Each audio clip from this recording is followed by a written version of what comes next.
Yeah. Yeah. And that's the thing. You learn being on set is if you have actors who are under 18, there are time limits. If they are under 16, there are even more time limits. And so you never want to write anything with kids. You don't want to write anything with pets. It's just a lot of things you don't think about until you've actually seen it in action. It's the Deadline Junkies Screenwriting Podcast with your hosts Jordan Imiola, Kirsten Porter, and Rand Chami. So you've also done the production side of things, and has that helped with writing? Do you feel like that's improved your writing? Yeah, I mean, I think it's really, really important for writers to be aware of what is and isn't shootable, not just in terms of writing, ridiculous CGI flying dragons or whatever into your scripts. Like, I think most logical people know that that's not shootable, but just simple things. Like I remember in an early script, I had written a sequence where the characters were like running back and forth across a soccer field. And my boss at the time told me, like, you know what, that's actually going to be kind of annoying to shoot. Why don't you have them stay in place doing like burpees instead? And it's that kind of thought process that you don't really understand until you're on set and you're watching people move the camera and watching them work with the actors and understanding things like, don't ever, you don't want too many like one-line characters, because if you can condense them, you can save a lot of money. You don't want a ton of different locations. You don't want, things like, with the Hawk character on Cobra Kai, he has this gigantic back tattoo. And so anytime we have Hawk taking off his shirt, that's like, that kid has to spend 2 hours in the makeup chair. And so stuff like that, I think once you're on set, you start to learn a lot about it, and you start to write scripts that are just a lot more producible, which makes them more enticing for studios and for producers who want to make them.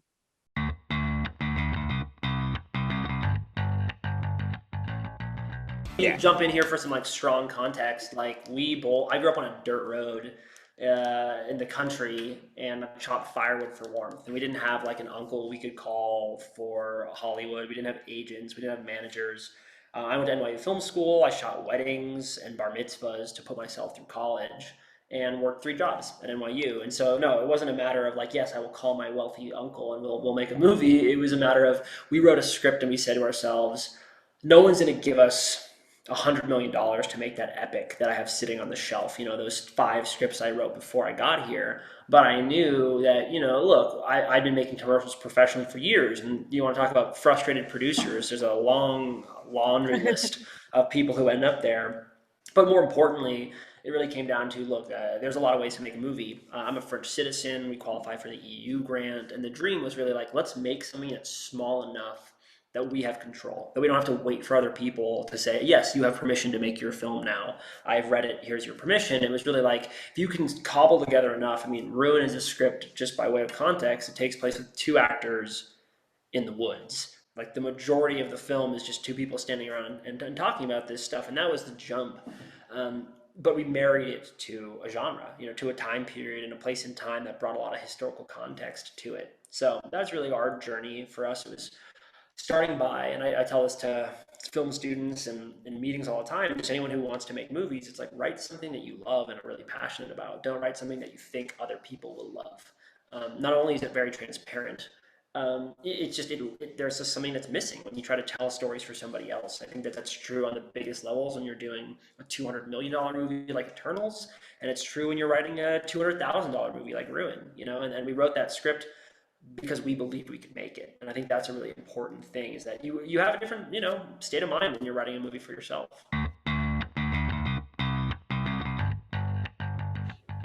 Michael, do you have a favorite actor that you've worked with? And what was the casting experience like on Loki? How much say did you have in that? God, all the actors I've worked with have been fantastic. Tom Hiddleston, obviously, in building that was amazing. I got very close to Benedict Cumberbatch and Lizzie Olsen and Rachel McAdams, kind of the Benedict Wong, that whole cast of Doctor Strange too, because I was on set for that, every day.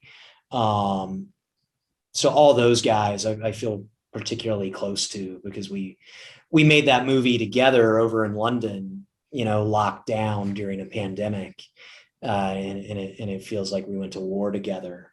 And as for the casting of Loki, yeah, I mean, it was part of the brain trust, throwing out ideas and everything. You know, I would give Kate all the credit though, as far as like Sophia, Owen, you know, Jonathan and everything. It was her driving that ship and then convincing these guys to you know, selling our crazy story to them, and getting them to come on board.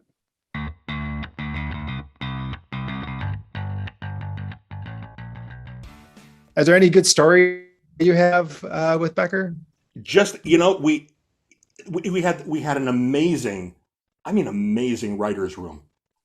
I mean, it was all stars. Matt Weiner, who created Mad Men, was on staff at Becker. Just hysterically funny. And Dana Klein and Kate Angelo and a whole bunch of Russ Woody, a whole bunch of really great writers.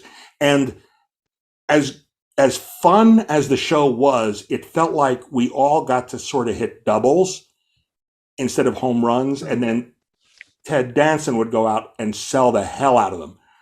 So I feel like we could have done better. We were very lucky to have him. You know, and casting, that's an example where casting is so ideal, because Becker was sort of a cranky, non-PC sort of character. But when you have Ted Danson, he's extremely likable. And it's a good rule for writers, especially, I think, to navigate even today when it's harder to do offensive material. If your character is going to be offensive, make sure the character is either likable or the actor is likable, or both. And if the joke is really going to be offensive, make sure it's at the character's expense. So like, if you think like, I always think of like the beginning of Ghostbusters. You know, Bill Murray is introduced to us scamming a girl who's like 15 years younger than he is, and randomly electrocuting a kid who has done nothing wrong but just sit there. And any other actor, we would hate that guy, but it's Bill Murray. It's the opposite of Save the Cat. You know, we love him. You know, I spoke to a bunch of students a few years ago, and I showed them a clip from Ruthless People. There's a scene at the beginning of the movie where Danny DeVito is talking to his mistress about his wife, Bette Midler, who he hates. And he's saying, I want to kill her. I hate everything about her. He says the great line, I hate the way she licks stamps. And he's describing how he takes a napkin and he twists it. He says, I wish I could strangle her. I want it to be hands-on. And it's a great scene. And I said to the students, I said, now imagine if it weren't Danny DeVito. Imagine if it were James Woods. Well, now it's not funny at all. You know, and imagine if he weren't talking about Bette Midler. Imagine if he were talking about Naomi Watts. Well, now I'm not laughing either. So it's really important. You can do anything you want if you have the right character and the right actor. That frees you up to do a lot of things you might not do otherwise. That's my word of wisdom. It's a good word. How do they keep his hair up, by the way? That is the actor's real hair. They use what I'm sure is just an insane amount of hair products. They might put some extensions in it, but yeah, that's the other thing that takes a long time. I mean, that poor kid spends, I think, like 3 or 4 hours in hair and makeup every day. Is he over 18 though? He is now, yeah. So it's okay now. When the show started, he wasn't yet, and so that was a difficulty. Yeah, Yeah, and that's the thing. Yeah, you learn being on set is if you have actors who are under 18, there are time limits. If they are under 16, there are even more time limits. And so you never want to write anything with kids. You don't want to write anything with pets. You know, it's just a lot of things you don't think about until you've actually seen it in action.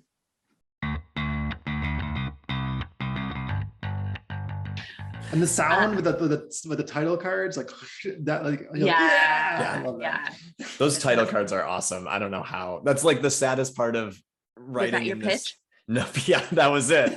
You're all welcome.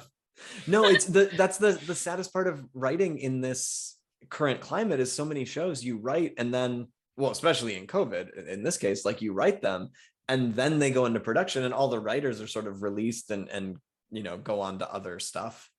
And you don't get to see all of that, how those parts of it come together unless you get to be on set and get to be involved in editing and stuff. And so, which obviously as a viewer of the show, I was like, holy shit, these credits are amazing.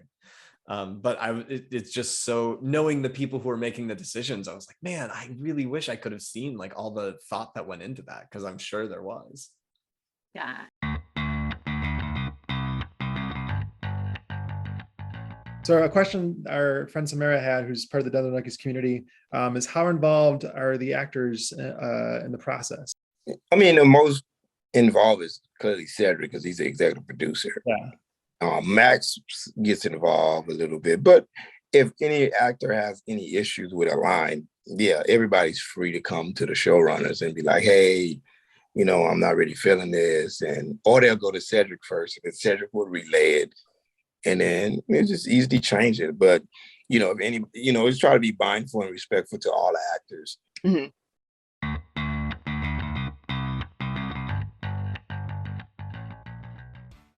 I've been watching a lot of Tacoma FD. What's it like working with the Broken Lizard people? And did you know them beforehand? No. We met on that show, and those guys are great. So Kevin Heffernan and Steve Lemmy created the show. They're two of the guys from Broken Lizard, and they created the show. But they have a lot of independent movie experience, but they'd never done any TV. And so obviously my partner have a lot of TV. So we were kind of brought on to show them how, like, okay, this is how we can churn it out on a regular basis and not go crazy. And so that's why they brought us on. And they're just wonderful. First of all, they're both those guys are very funny and talented. They're very sweet.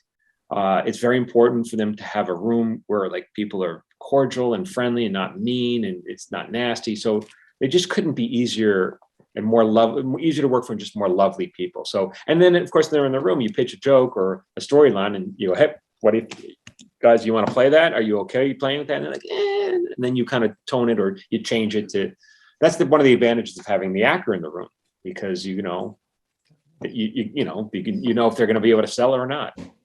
Do you prefer having the actor in the room? As a rule, no, you never want to have an actor in the room. But if they're also the showrunner, if they're an actor writer, then yeah, then if they're the star of the show, yeah. And we've worked on a number of shows where that's the case. Then if they are, if they created the show and they have that kind of voice, you want them in the room. But if they're just an actor, you don't want them in the room.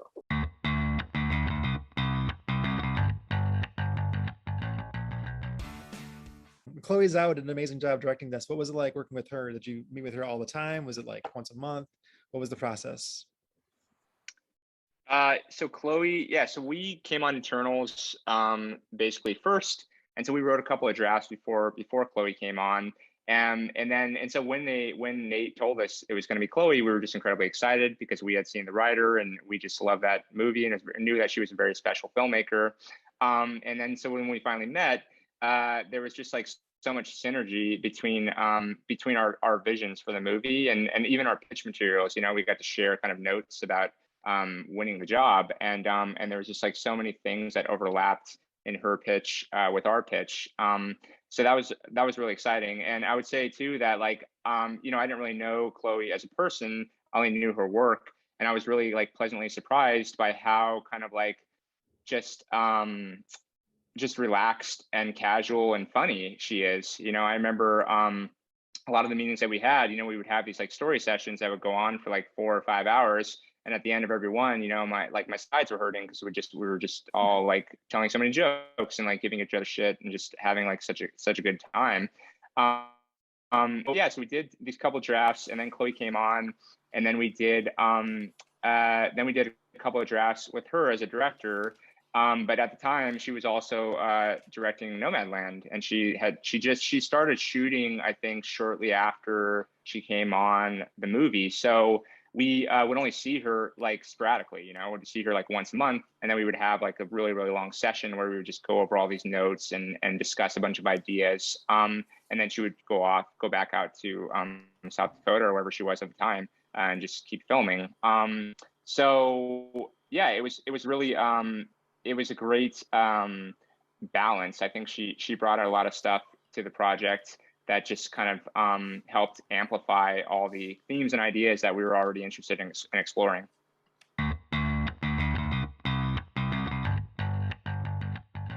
You have a favorite character to write for? I mean, the easiest character to write for would be Tashina and Cedric, because they're just so damn funny. You don't have to do much, they're gonna make it funny. You know, those two are, they just, you know, whatever you give them, they'll make it funny. So they make the writers look really, really good. You can find these podcast episodes in full on my website at www.jordanimiola.com. Subscribe, rate, and review for more episodes. Thanks for watching the Deadline Junkies Screenwriting Podcast.